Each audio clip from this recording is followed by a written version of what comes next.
Against Sheikh Hasina, the investigation process is going on. The crimes against humanity is the most complex case in the world, and the investigation process is also complex.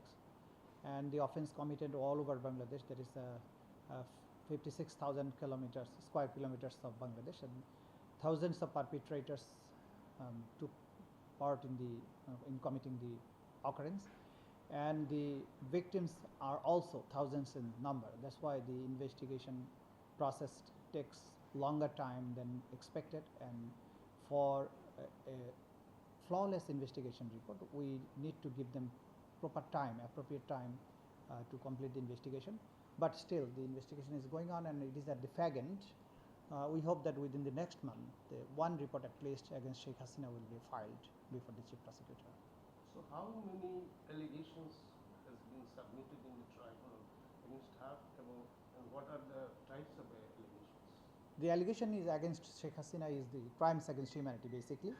So we have filed two cases against Sheikh Hasina. One is for July and August massacre. That is the crimes against humanity committed during the period of July and August during the mass upsurge in Bangladesh, the student movement, and the other words it's called the revolution of July. So this is one charge, although the charge has not yet been filed, and a case has been started against her. That is the crimes against humanity committed during July and August in Bangladesh. That is one case, and another one, that is the enforced disappearance cases as well as the extrajudicial killing, etc. We have filed another case against her. So basically, two cases are running right now, and the investigation is going on in both the cases. So you are expecting the final stage in the next month is one case at least? Yes, for one case, for the July massacre, the investigation report against Sheikh Hasina for her command responsibility, that is at the fag end. We hope that within the next month we will get the investigation report. If the allegation is proved, then what is the Bangladesh law to give the punishment? Punishment The punishment has been described in the law. So we have the death penalty, we have the life imprisonment, and other punishment as well. So what type of punishment, what type of sentence will be imposed, that is to be decided by the court, by the tribunal. So absolutely, that is the discretion of the tribunal. But in the law, there is a death penalty, capital punishment, and the other punishment is available. So that is up to the tribunal, and on the basis of the evidence on record, on the basis of the gravity of offense, nature of offense, and involvement of the perpetrator, everything will be considered and decided by the tribunal. So Sheikh Hasina is right now staying in India, and Bangladesh government has requested to repatriate her. So far, did you get any response from India? No formal response has been made by India, although they have admitted that the formal request made by Bangladesh government has received by the government of India, but so far they have not made any reply, no response from Indian side. We hope that since India is a democratic country and they are respectful, I hope they will be respectful to the rule of law, and they will assist Bangladesh to put a perpetrator before a court of law for her trial.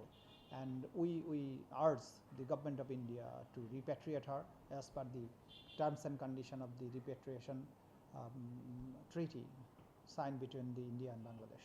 But so far there is no response. So far, no response. If there is no response at all, what will happen? Our law is very much clear. If somebody is absconding, since Hasina is staying in India and the government of India is not repatriating her to Bangladesh, so we have the option to go for in absentia trial that is available in our jurisdiction. So if she at all does not come back to Bangladesh, then we will go for in absentia trial against her. And in that case, the government, the state will appoint a lawyer on behalf of her to defend her. And finally, the state defense lawyer will act on behalf of her in the courtroom. About the law itself, is it enough to a fair trial in this tribunal?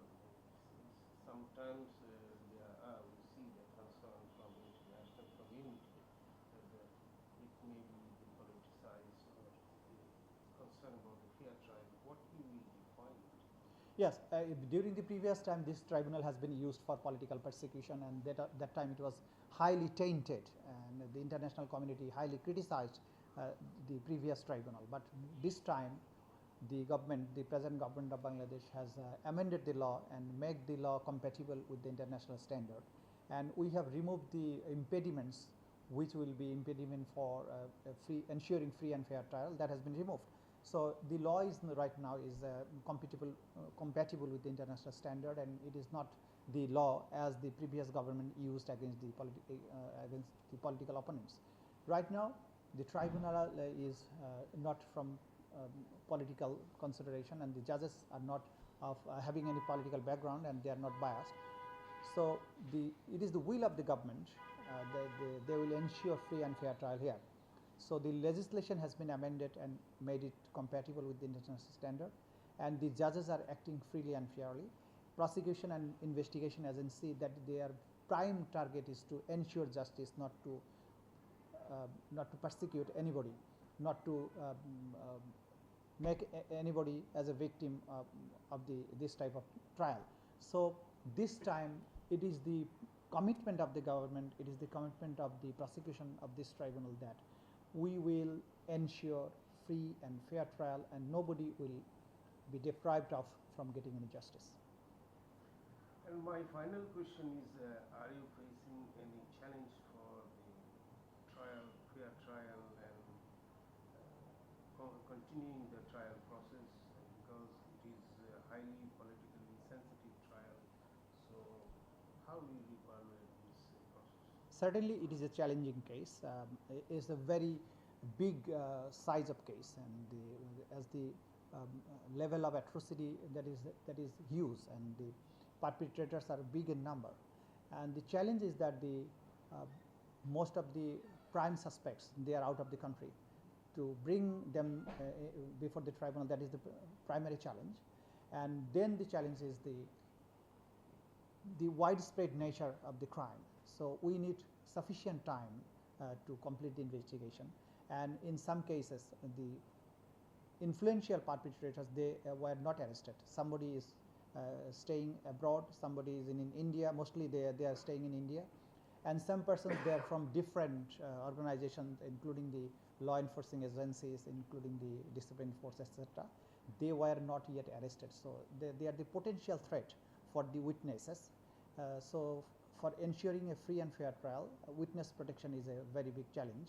So we are facing two types of challenge. One is the absconsion of the prime accused. Another one is for the threatening to the witnesses by the potential perpetrators.